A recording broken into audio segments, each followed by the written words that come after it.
My pronouns are she and her, and I am the worship associate for this morning's service. Our chalice lighting this morning is by Christine Robinson. We gather this hour as a people of faith with joys and gifts and needs. We light this beacon of hope, sign of our quest for truth and meaning in celebration of the life we share together.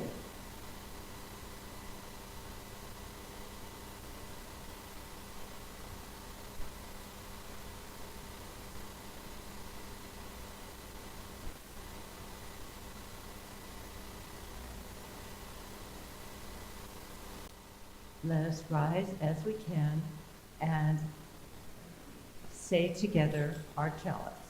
Our covenant. We covenant together as a community. Ready? We unite to strengthen the bonds of kinship among all persons, to promote human dignity and to increase reverence for life's creating, sustaining, and transforming power through worship, study, and service. Please be seated. It is my privilege this morning to introduce Reverend R. Ken Turner. He was here last year, and we invited him back again. He is a New Thought minister who blends the spiritual calling with a background in video and television production to inspire personal transformation. As senior minister of Unity of Chicago South, the leading fully online New Thought spiritual community, he leads weekly live streams from Chicago, delivering messages of hope, empowerment, and spiritual awakening to a growing virtual congregation. In recent years, Reverend Ken has joyfully expanded his expression of New Thought teachings beyond his home community, and he looks forward to deepening his connection with the broader UU community also. Because we're alive, never look out and see people. Call to worship. We're here today, not as individuals, but as one spirit, as one unity, to receive the dynamic energies that are provided by the source to each of us in our own way. As we sit here, as we stand here, let us be open and receptive to the source of each of us, allowing it to lead, guide us, and teach us as we hear the words. Thank you, Father, and everybody. And now I invite you to rise as you are willing and able as we sing together hymn 1060 in the Teal Hymnal, as we sing of hope and joy.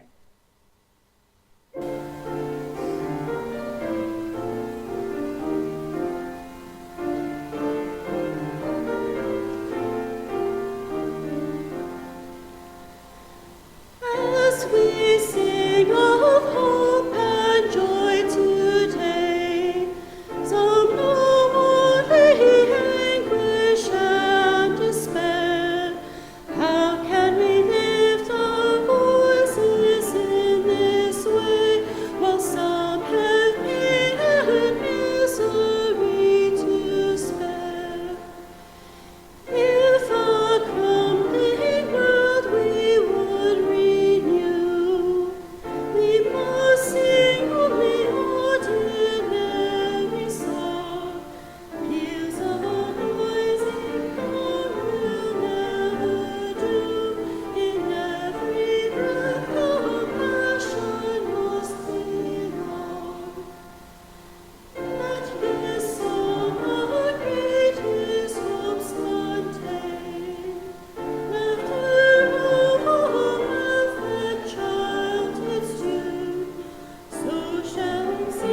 My name is Debbie Lee. My pronouns are she, her, and I have a story for all ages this morning. And Caroline, it might just be you, so if you want to stay by Dad, you can. If not, come on up.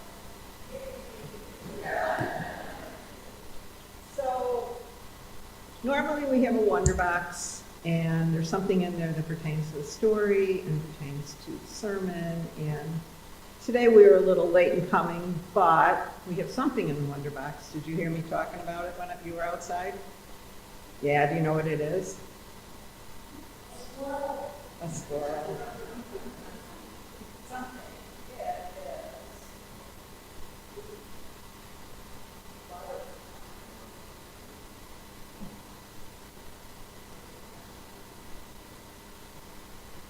So today the story is Migrant. It's about a little girl who's a migrant. And butterflies migrate, right? They come north in the summer and they go south in the winter. So they get to go back and forth a little bit too. And with respect to the sermon, they start out as ugly caterpillars and then they get beautiful. They change into something wonderful, right? So there's a positive to being a butterfly. All right, you can sit down or you can stand up or whatever. Okay. Migrant by Maxine Trottier, pictures by Isabel Arsenal. There are times when Anna feels like a bird. It is the birds, after all, that fly north in the spring and south every fall, chasing the sun, following the warmth. Her family is a flock of geese beating its way there and back again.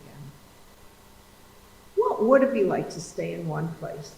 To have your own bed, to ride your own bicycle. Anna wonders. Now that would be something.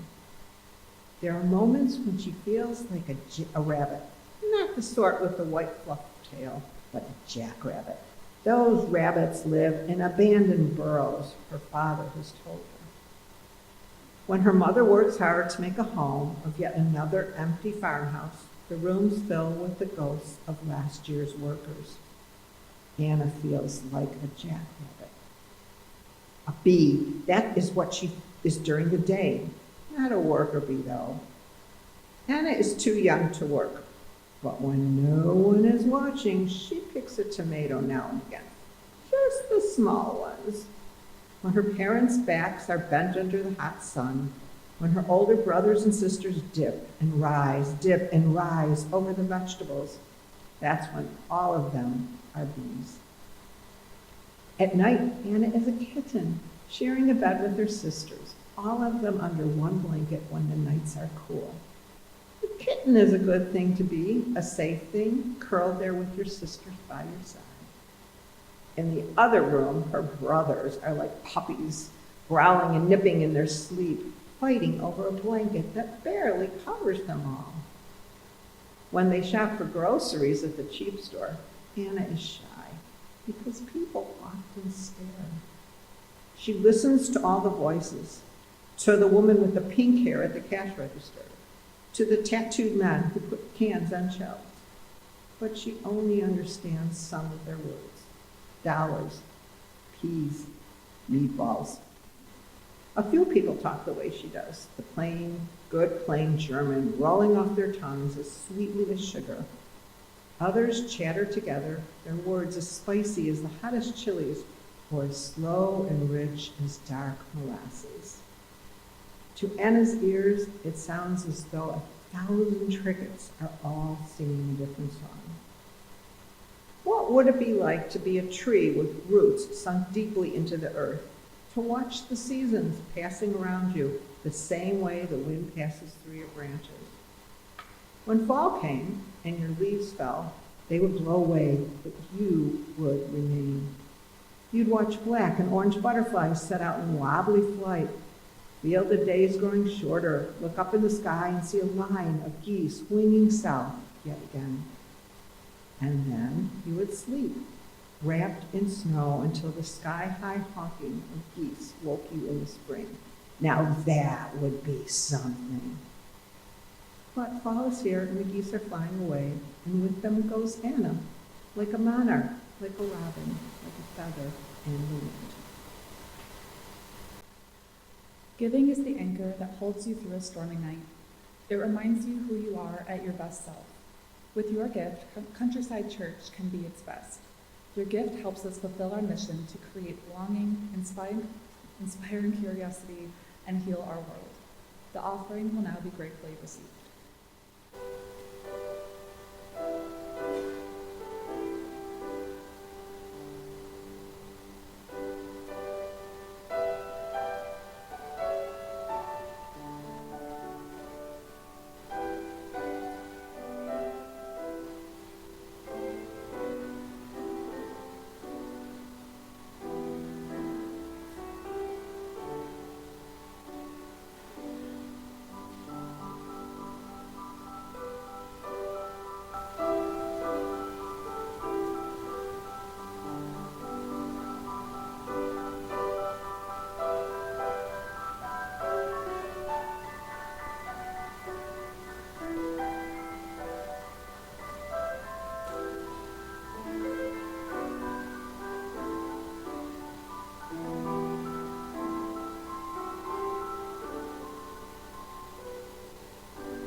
Now we will share joys and sorrows. Oh, concerns.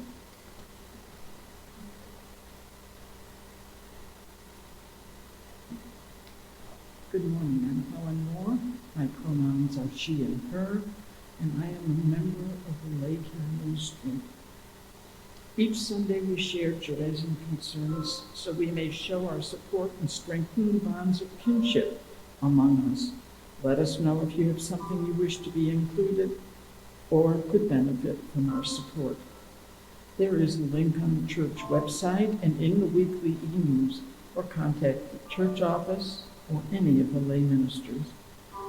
Today we share that a fellow lay minister, Mary Johnson, is recuperating at home after more wrist surgery. Many of us in the congregation have been blessed by receiving one of her homemade cards.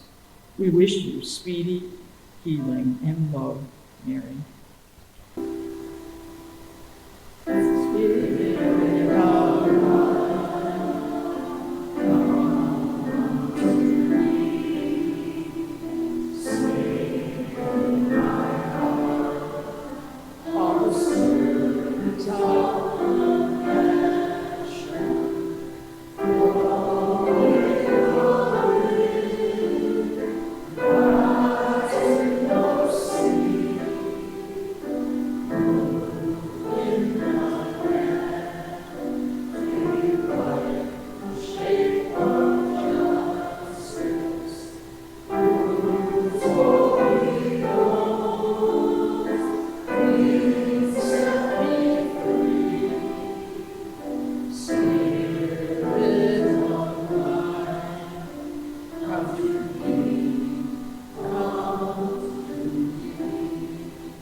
Speak up, so I got you. No problem. Uh, the last time I was here, I had just finished over in, where is it at? One of those over or something. And nobody in the back said anything. We just sit there like this, and I'm speaking, and at the end they said, you know, you could have spoken a little louder. And I said, you know, you could have told me a little sooner.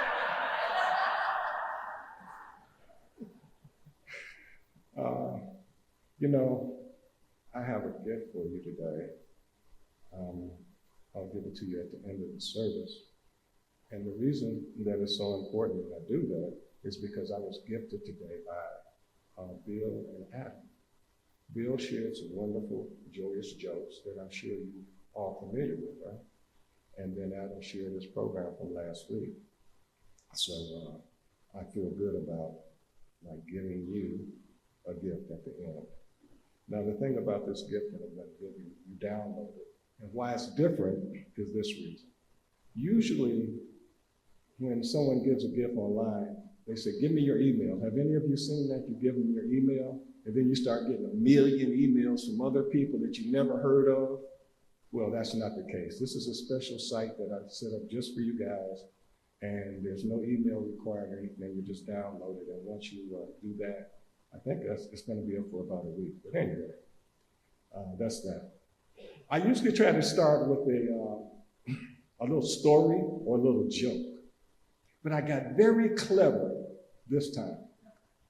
And I use AI for a lot to support what I do. And so I said, well, I have this old joke that seems totally out of pocket. It's just wrong. And I want AI to fix it for me. Because AI fixes everything. I'm not going to make this a long story. It's going to be short. Because I found out that AI has no sense of humor whatsoever.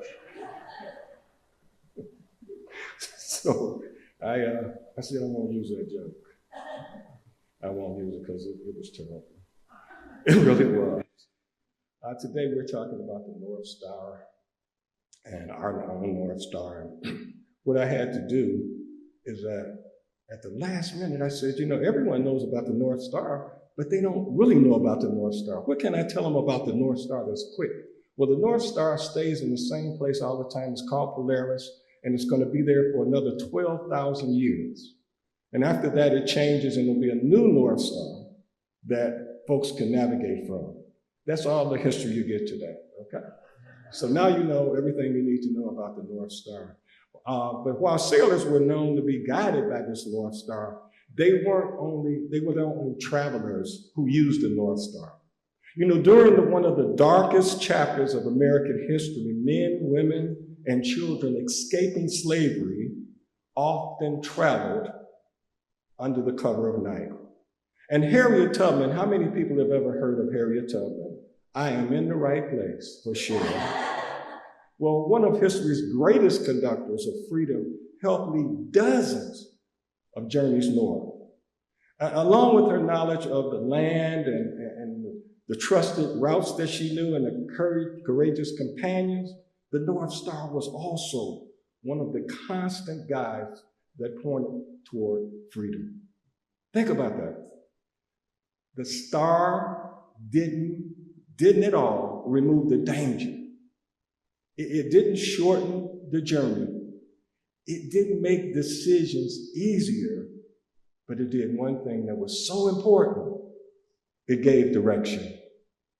And sometimes direction is enough just to keep hope alive. I wonder if every generation needs its own North Star. This is where I get in trouble, because I have to come off, because I'm here.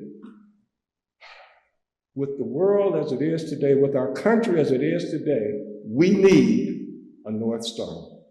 And I hope in November, we use that North Star to make the changes necessary. It's not because we've lost the truth. We need a North Star, not because we lost the truth, but we have lost the truth a little bit in our country. But we've forgotten where to look. The spiritual life is not a journey of acquisition. It's a journey of remembrance. You see, the sailors sought safe passage. Harriet Tubman sought freedom. And many of us seek inner alignment. The remarkable thing about the North Star is that it never searched for the sailors. It never shined for Harriet and her fellow seekers of freedom. It simply remained where it has always been. The sailor's task wasn't to create a new star, nor was the task of Harriet Tubman to be discovering it. Both the sailors and Miss Tubman task was very simple: to remember where to look. I wonder if spiritual development isn't much of the same thing. See, people I know often, and maybe not you often, but many often speak about finding themselves, finding purpose, finding peace, finding source. Did I touch anyone? I got 2 laughs here and 3 hands over there. All right, I'm in the right place. Still want to be here. But what if? What if the deepest truth of life is the fact that it has never, ever been absent purpose? What if our spiritual growth isn't a journey of acquisition, but a journey of remembrance? Ralph Waldo Emerson wrote, "There is a guidance for everyone, and by lowly listening, we shall hear the right word." I want you to notice what he said there. He said, notice that it's not about this. It's about guidance. It's not about only a selected few. He said everyone gets this guidance. He doesn't say we must earn the guidance. He simply reminds us that guidance is already present. You see, our task is to become quiet enough that we can hear it.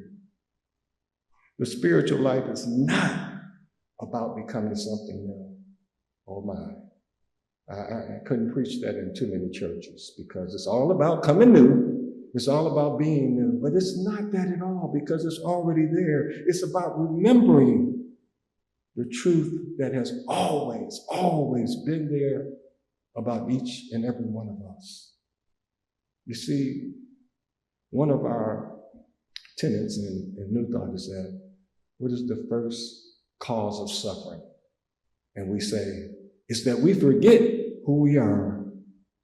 And how do we do that? Well, from the day we're born, we're taught to acquire knowledge, acquire success, acquire possessions, acquire approval. Even spiritually, it can become another task of acquiring things.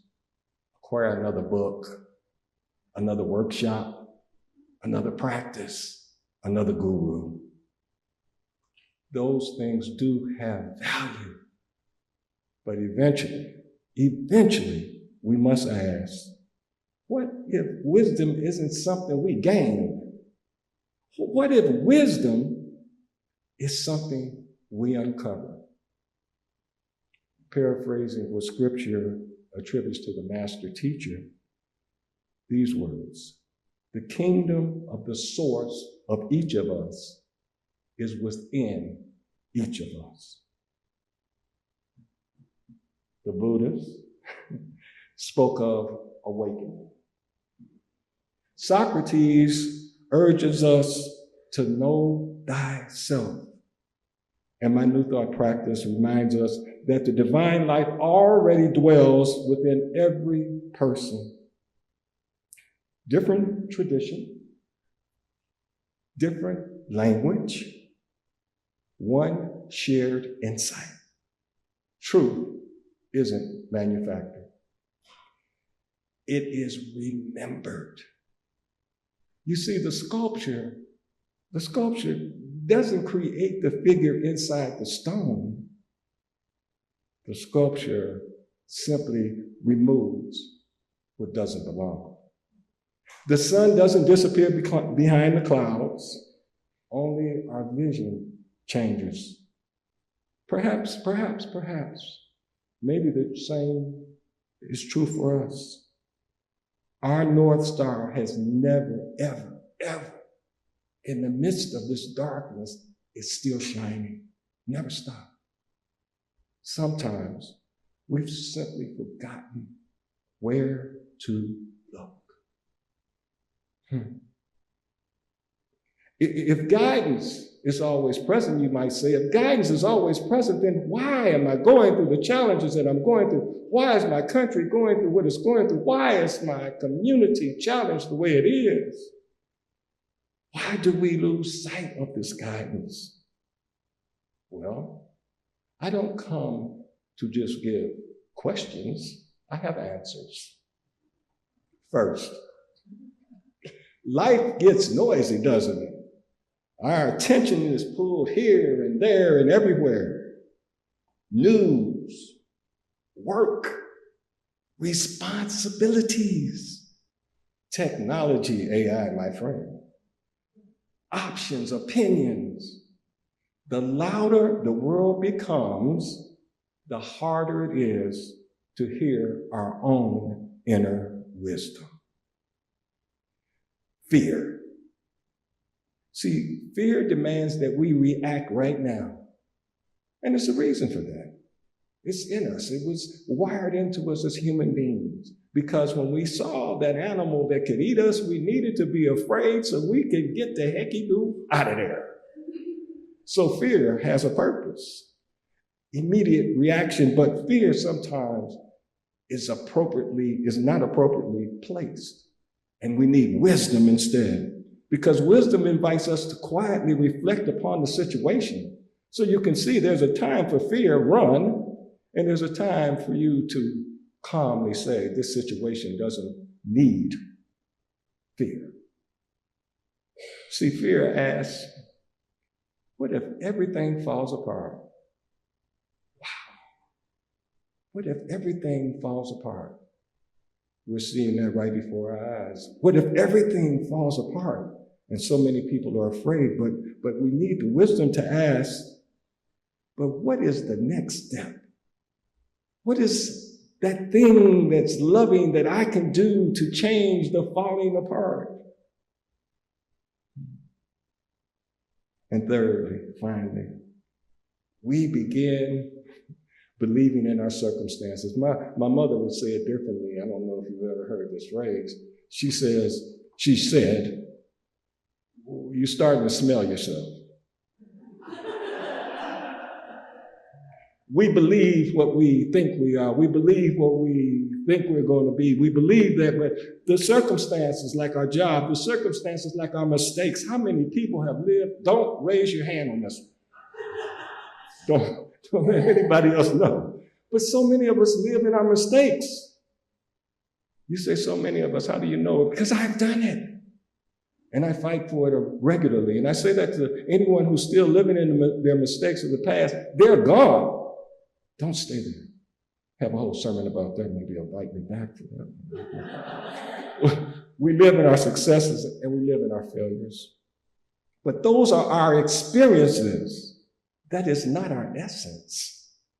The story of Elijah says that holy was not encountered in the wind, or in the earthquake, or in the fire, but in the still, small voice. Now, whether we hear that story as history or as a metaphor, the lesson remains. The deepest truth rarely shouts. The deepest truths rarely shout. They patiently wait to be remembered. Who I am, what's my purpose, what's my cause. That's the North Star.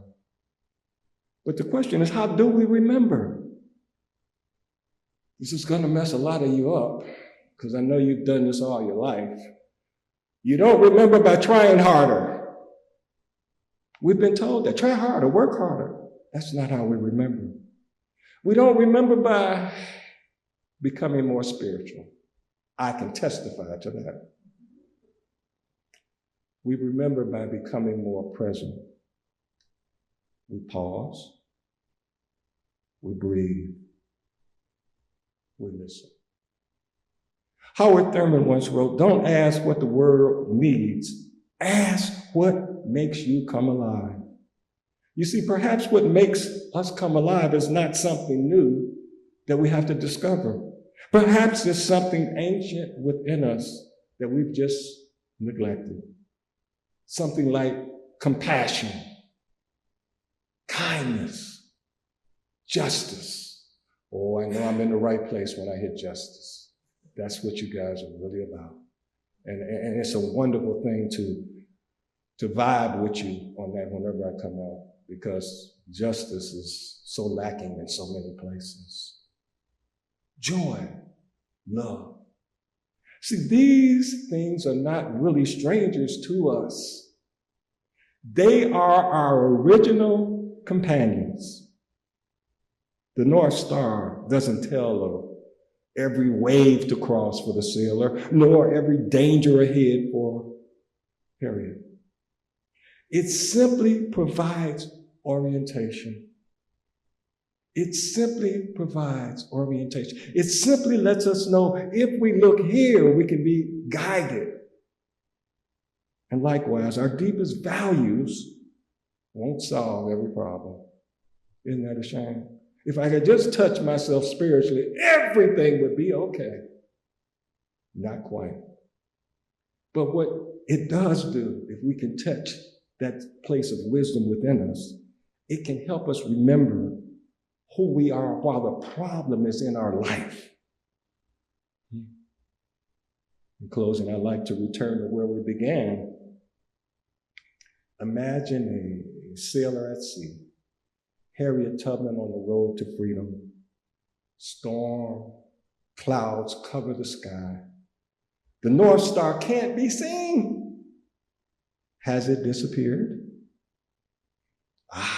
You're right, it hasn't. You must run and tell your neighbors. It's still there. No, it has not disappeared. It's there. That's always been there. Just like the guidance that's within us. Just like the truth that is within us. Just like the love and the compassion and the justice that's within us. No matter what we have gone through, it is still there. It's about uncovering it. Simply uncovering it. You know, there are seasons when the problems become so great that it seems like there is no solution. There is no answer. There's nothing that we can do.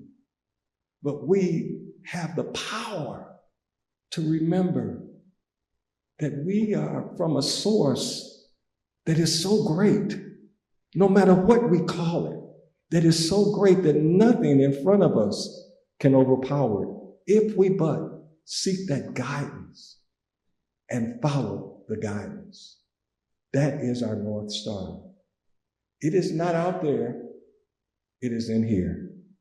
And the more that we search for it where it's at, the more we uncover its power to guide us in the right direction.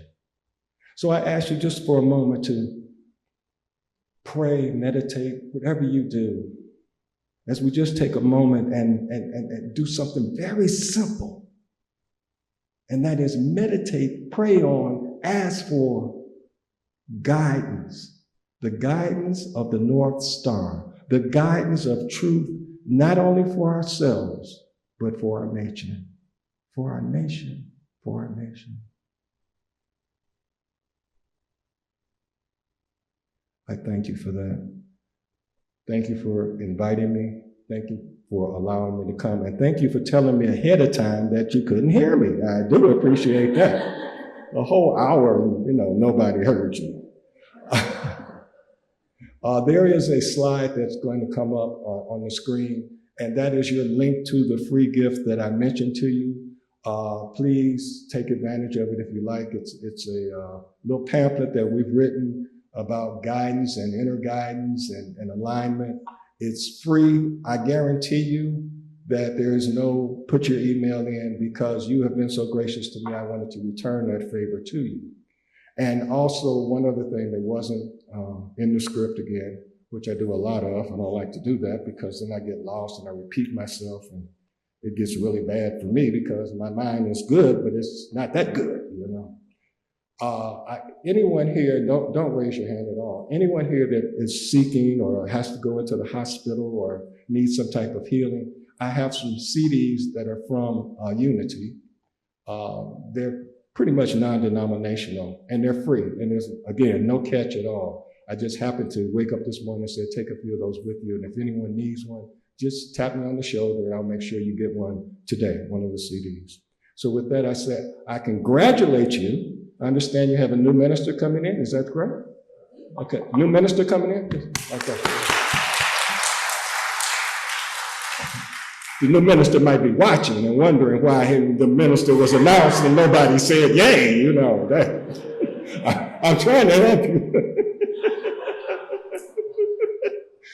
Oh, again, thank you so much. And I wish you well in your new journey with your new minister. And more than anything else, I want to say thank you, thank you, thank you. And so it is.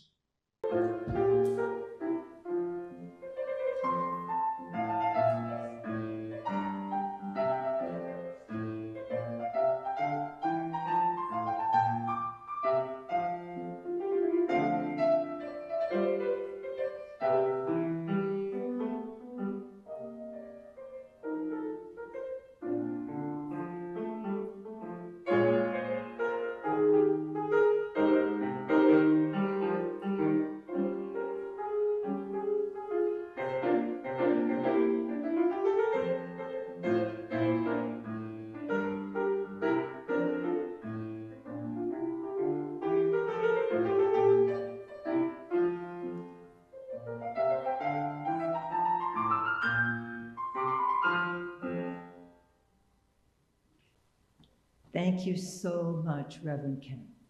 Thank you.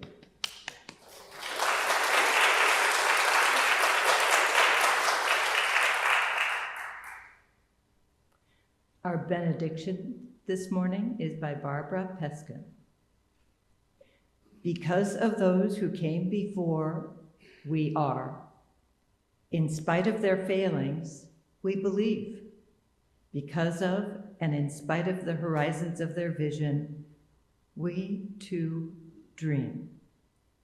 Let us go remembering to praise, to live in the moment, to love mightily, and bow to the mystery.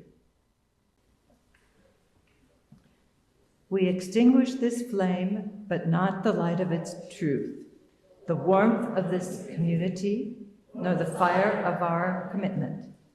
These we carry in our hearts and share.